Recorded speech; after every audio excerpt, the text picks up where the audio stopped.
I'll start with where, I'll go to where we started from. AI presents a real promise, but there's also a real risk as well. There are biases. Let's know about those biases right now. Before we get off the ground, before we start doing too many things, let's think about that right now, and let's make sure that the genie is not out of the bottle and we create solutions that cause more harm than good. And if we don't address what's broken in AI today, it will decide what's wrong tomorrow. The second thing is that we have to align AI with national strategy. That's really important. And AI must make our systems faster, smarter, and more inclusive, not more chaotic. Okay? The third thing is we have to embed ethics and do no harm from the start. You can't say, let's build it, let's try it, and then we'll correct it. It doesn't work like that. You have to build it up front. And there's a lot of information out there. So how do you do that? How do you do that? You have to start testing. You have to start getting feedback loops. You need to see what the impact is. You need to bring the local communities in from the very beginning. The fourth thing is that you really have to bring in the human elephant. You have to train your people. If you don't train the defense workforce, AI systems don't run themselves. Humans must understand them, they must test them, and they must challenge them. And then finally, AI should not be designed to replace humans. AI should be designed to augment humans, not replace human intelligence.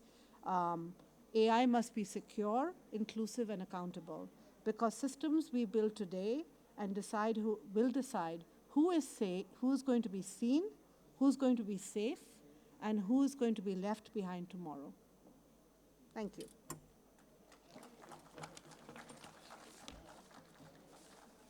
I'm ready to take questions.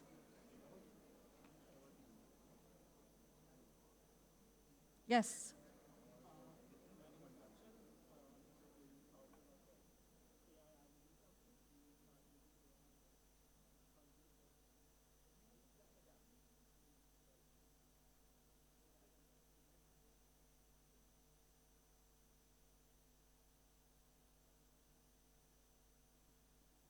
So we are building AI, foundational AI, to be self-adaptive in real time during inference. So our methodology is very different from what DeepSeek did. So if we can get some aspects from the data that you've collected during your work in all these different countries, I think we can make a lot of difference to serving these kinds of areas that need to be adapted in real time to help people and do tasks that are previously unseen, because the world doesn't stay static, it's completely dynamic. So is there any way that we can get some kind of data to train our models from scratch? You're talking about access to Q2 Maverick? Yeah. Yeah. So yes, I mean, Q2 Maverick is in beta version right now. We are actively testing it, and we don't have the predictive capabilities yet, but we're looking to build that. So we are certainly open to, I mean, we want it to be used because there's a huge amount of information that can be mined for various purposes. And right now, I mean, that's why we created it, because we felt there was a real opportunity to do things. So happy to discuss that with you. Thank you.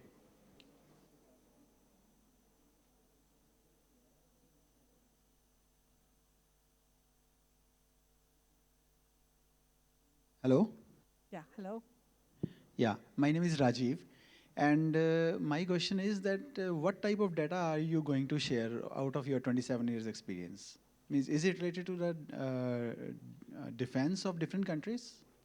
So then what about the data security and privacy issues? So no, so it's related to outcome data for various programs that have been implemented across the world, whether it is, and many of them are, around security and peace building and, social programs that have been implemented, and what kind of results have been generated as a result of those programs. So, for example, if you're trying to do a peace-building project in, let's say, a country in Africa, for example, okay, what has happened as a result of that? Have the outcomes been more peaceful? Has there been less conflict? Which communities has it benefited? How? Okay, this huge amount of learning that's occurred. And so my company has done work in measuring impact of these programs around the world. And like I said, we worked in 96 countries, and we have looked at, thousands, tens of thousands of projects. Imagine the results of all those projects being aggregated to provide trends and be able to provide insights and even predict what's going to happen in some particular settings. That's what we are going to be able to do. All right, thank you. Yeah.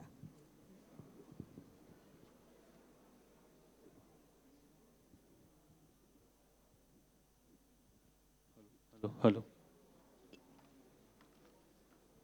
Hi, So I this is think Manoj Agarwal. So I just wanted to ask, is there any project you have done with the Indian government also? I'm sorry, what's the question? In India? Have you, Is there any presence that we have in India? Yeah. Yes. So we have a India operation as well. And in creating this Q2 Maverick, we are collaborating. Our Indian entity is collaborating with another local partner here. So our US entity, our Indian entity, they were all working together as a team. And our typical way of operating is when we say we've operated in 96 countries, we work with local partners in those countries because we believe that the best solutions come from those local companies that understand the country context. I'm based in the US, okay? We cannot imagine that we can come here and give you the best answers. Probably local companies here have much more understanding of the local situation. So we bring international expertise with the local knowledge and the local companies on the ground to create the best solutions. That's what we do. So is there any project you have done with the Indian context so far? So, like I said, the whole Q2 Maverick is being done here in India with our, we are also building an AI Center of Excellence in India. And then we have looked at a number of projects in India which have been funded by either the US government or by the World Bank and other international donors and entities to help them implement and evaluate their programs. Okay, thank you.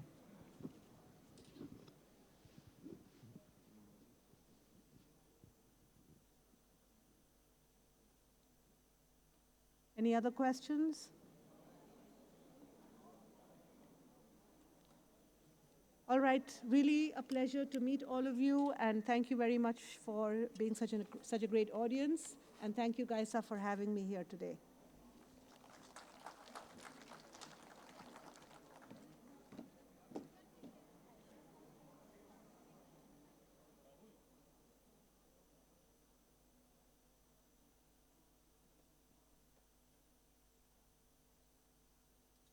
thank you so much, ma'am, for the insightful presentation.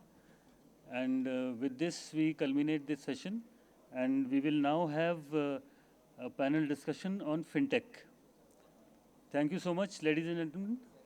I think those interested in fintech should stay back and enjoy the session fully.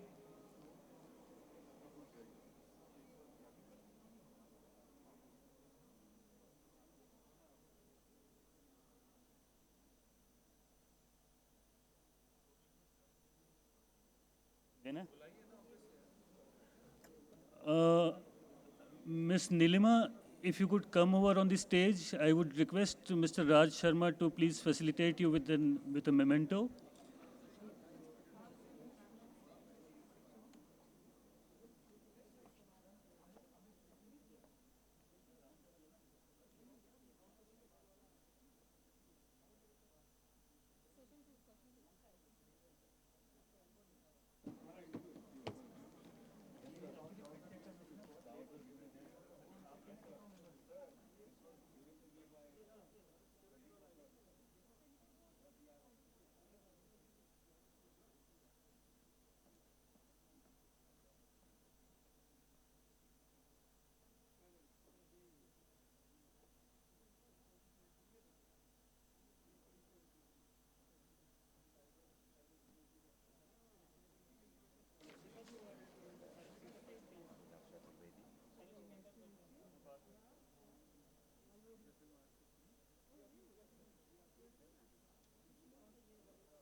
Cyber security का क्या है session ना, तो पहले cyber security ही होगा obviously fintech already हाँ late जाएगा option नहीं है will start cyber security We'll have it together.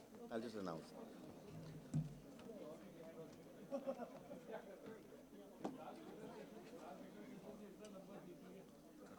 मैं बोल दे रहा हूँ Ladies and gentlemen, we are already running late from the plan which we had earlier. So we had all the chiefs and good audience we had till now. A slight request to everyone to just have some patience. We are having the cyber security panel right now. And I would request the panel members to kindly wind it up strictly in the next 45 minutes because we are running very, very late from the schedule. So I would request if the guest speakers are here, Mr. Pallab Maji, founder and CEO, Gahan AI, please come over. Group Captain B. Karthik from the Indian Air Force. Commodore Atul Deswal from the Indian Navy. Brigadier Jain Bhatt from the Indian Army. Chandra Ballabh, Head Security and Privacy Issues, HCL Tech. Pawan Duggalji, Cyber Security Expert and Advocate.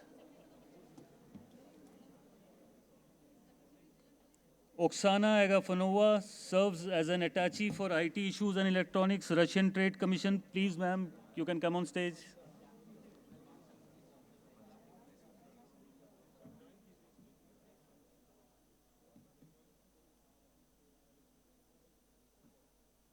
Air Vice Marshal Dr. Devesh Vatsa, if he is able to hear me, please, sir, you can come on stage. He is the Advisor, Security and Critical Technologies and former Commandant of the Aviation Software Development Institute. And he would be the session chair for today.